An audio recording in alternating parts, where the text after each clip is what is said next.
त्या ठिकाणी आपण क्वेश्चन नंबर 11 सॉल्व करणार आहे. The reading of an ideal voltmeter in the circuit shown is. Ideal व्होल्टमीटरची रिडिंग किती असणार या सर्किटमध्ये ते आपल्याला या ठिकाणी फाइंड करायचं आहे. ओके, या ठिकाणी आपलं सर्किट दिलेलं आहे.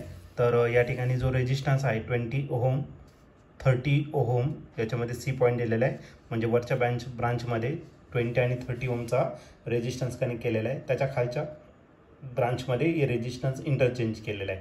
30 इकडे आलेला आहे आणि 20 इकडे आलेला आहे. ओके, आणि या ठिकाणी व्होल्टमीटर या ठिकाणी कनेक्ट केलेलं आहे. आणि हे जे सर्किट आहे त्याला आपण बॅटरी कनेक्ट करायचं, ज्याचं EMF आहे 2 व्होल्ट इतकं. ओके, तर या व्होल्टमीटरचे रिडिंग किती ते आपल्याला बघायचं आहे. त्याचे 4 ऑप्शन दिलेले आहे. त्याच्यातलं पहिलं जे ऑप्शन आहे ए ते आहे 0.4 volt, B option 0.6 volt, C option 0 volt आणि लास्ट डी ऑप्शन आहे 0.5 व्होल्ट. तर या 4 ऑप्शनपैकी या क्वेश्चनचं करेक्ट आन्सर काय असेल? चला तर आपण याला सॉल्व करूया आणि मग डिसाईड करूया. तर या क्वेश्चनमध्ये आपल्याला आयडियल व्होल्टमीटरची रिडिंग फाइंड करायचं. आता व्होल्टमीटरमध्ये कोणाची रिडिंग भेटते तर व्होल्टेजची. तर सर्किट आपल्याला दिलेली आहे. ओके, सर्वात पहिले सर्किट या ठिकाणी मी तुम्हाला ड्रॉ करून दाखवतो. तर सर्वात पहिले वरती एक ब्रांच दिलेली आहे तुम्हाला आणि त्याच्यामध्ये 2 रेजिस्टन्स आहे. तर पहिला आहे 20 ओहमचा आणि त्याच्या पुढे एक रेजिस्टन्स आहे 30 ओहमचा. ओके, तर आहे 20 ओहमचा रेजिस्टन्स आणि आहे तुमचा 30 ओहमचा रेजिस्टन्स. ओके, आणि या ठिकाणी पॉईंट दिलेला आहे तुम्हाला, सी पॉईंट दिलेला आहे. त्याच्या बिलो आणखीन एक तुम्हाला रेजिस्टन्सचे कॉम्बिनेशन दिलेलं आहे. तर पुन्हा 2 रेजिस्टन्स दिलेले आहे, पण हे जे 2 रेजिस्टन्स आहे ते इंटरचेंज केलेले आहे. इंटरचेंज केलेले इकडे 30 ओहमचा आहे आणि या ठिकाणी किती आहे 20 ओहमचा रेजिस्टन्स दिलेला आहे.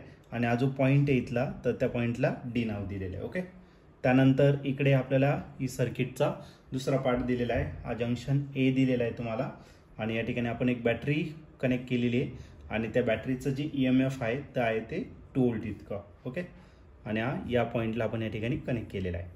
तर अशी सर्किट तुम्हाला या ठिकाणी गिवन आहे. आणि हा जो पॉईंट आहे तर या पॉईंटला बी असं नाव दिलेलं आहे. ओके, त्यानंतर आपल्याला या ठिकाणी व्होल्टमीटर कनेक्ट केलेला आहे, व्होल्टमीटर VA. ओके, तर त्याच्यामध्ये आपल्याला किती व्होल्टेज असणार आहे ते आपल्याला या ठिकाणी फाइंड करायचं आहे. ठीक आहे, तर सर्वात पहिले तर आपण काय करणार आहे, याच्यातून करंट पास होणार आहे. ओके, पॉझिटिव्ह टर्मिनलपासून करंट निघणार आहे आणि तो या जंक्शन ए पासून पुढे जाणार.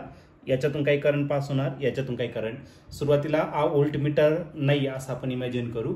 तर हे 2 रेजिस्टन्स सिरीजमध्ये येणार आणि हे दोन्ही रेजिस्टन्स सिरीजमध्ये असणार. ओके, म्हणजे याचा टोटल रेजिस्टन्स 50 ओहम आहे आणि याचा पण टोटल रेजिस्टन्स किती 50 ओहम. म्हणजे याचा अर्थ काय, तर याच्यातून जितका करंट पास होणार आहे सेम करंट याच्यातून पास होणार आहे. म्हणजे याच्यात टोटल जो करंट, सपोज आपण I इतका करंट याच्यातून पास केला तर याच्यातून जो करंट पास होणार आहे तो किती असेल तर एक्झॅक्टली त्याचा हाफ असेल, I/2. आणि याच्यातून पण किती होणार तर I/2, अर्धा करंट काय होणार आहे याच्यातून पास होणार आहे. ओके, मग करंट किती असणार आहे तर ते बघू. आता हे 2 कॉम्बिनेशन जे आहे 20 आणि 30चा आणि इकडे 30 आणि 20चा, हे दोन्ही पॅरलल आहे. पॅरलल जर असेल तर त्याच्या अक्रॉस पोटेन्शियल जे असणार ते कसं राहणार आहे, सेम असेल. बरोबर का नाही? मग इन ब्रांच आपण ब्रांच घेऊ ACB वरचा अँड खालचा ब्रांच कोणता ADB. दोन्ही याच्यात रेजिस्टन्स सेम असेल. टोटल रेजिस्टन्स इज, दोन्ही ब्रांचमध्ये टोटल रेजिस्टन्स आपण या ठिकाणी फाइंड करणार आणि टोटल रेजिस्टन्स जे आहे या दोघांची काय होणार तर ॲडिशन. वरती 20 + 30 आहे आणि खाली 30 + 20, तरी आन्सर 50 येणार आहे.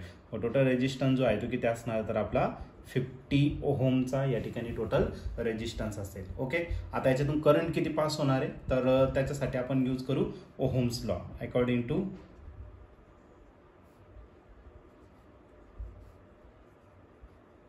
Ohms law.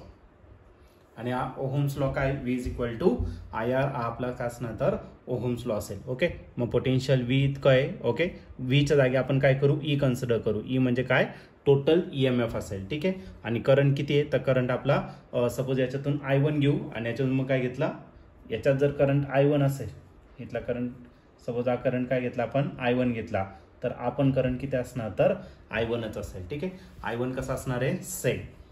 मग करंट किती घेतला I1 आणि रेजिस्टन्स जो घेणार आहे तो कोणता घेणार total E is equal to IR. Okay, EMF जो दिलेला आहे तो किती दिला आहे तर 2 व्होल्ट इतका दिलेला आहे. मग करंट I1 आपण फाइंड करणार आहे. I1 घ्या कारण दोन्ही सेमच आहे. ओके, आणि RT जो दिलेला आहे तो किती दिला आहे तर तुम्हाला 50 दिलेला आहे. मग करंट I1 आपल्याला किती भेटेल तर 2/50 आणि 2/50 म्हणजे 1/ किती 25 आणि करंट कशामध्ये मेजर करणार तर ॲम्पियरमध्ये आपण या ठिकाणी मेजर करणार. ओके, करंट तर भेटला आपल्याला.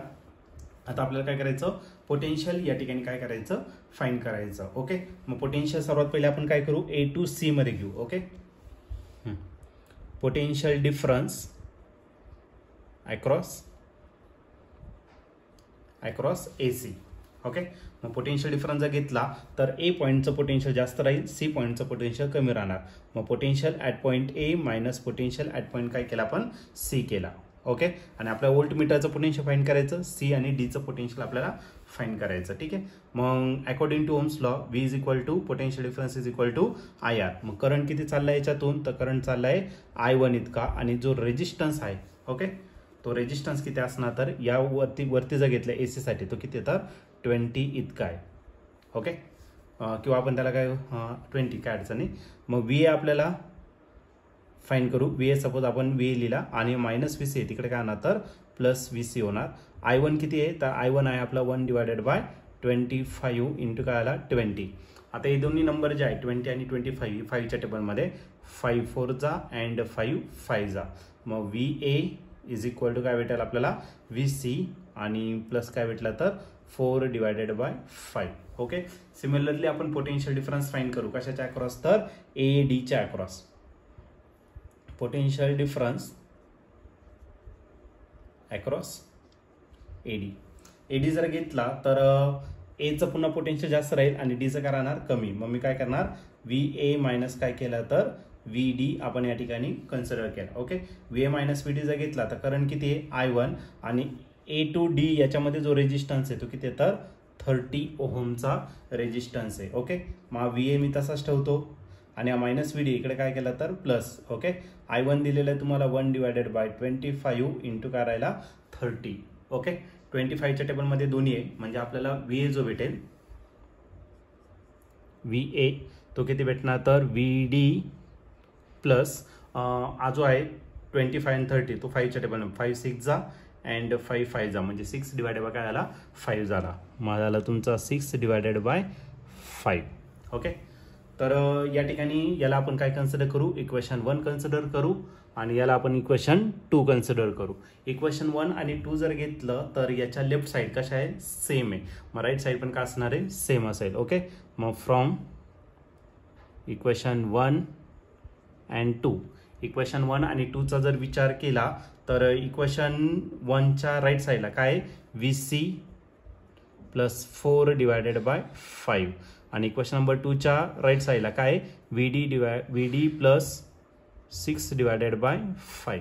ओके, आता मला सांगा तर या ठिकाणी जर आपण सर्किटमध्ये घेतलं तर इकडचा रेजिस्टन्स कमी आहे म्हणजे याचा अर्थ याच्यातून जो करंट पास होणार आहे याचं पोटेन्शियल कसं राहणार आहे जास्त राहणार आहे आणि इथलं जे पोटेन्शियल आहे ते कसं राहणार आहे कमी. ओके, नाही तर रेजिस्टन्स जास्त आहे पोटेन्शियल तुमचा ड्रॉप जास्त होणार आहे बरोबर की नाही. मग मी आज जो D पॉईंट आहे तो इकडे काय करतो मायनस.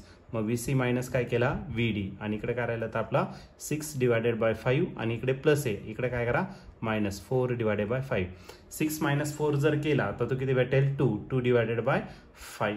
ओके, आणि 2ला डिवाइड करताना 0 पॉईंट आता 20 झाला 5च्या टेबलमध्ये 20 आहे 5 4 किती 20. म्हणजे जो पोटेन्शियल डिफरन्स असणार आहे तो असेल 0.4 व्होल्ट इतकं त्याचं पोटेन्शियल डिफरन्स असेल. मग या क्वेश्चनचं जर आन्सर बघितलं तर याचा आन्सर ऑप्शन ए असेल. ऑप्शन ए म्हणजेच किती 0.4 व्होल्ट एवढं त्याचं पोटेन्शियल डिफरन्स असेल.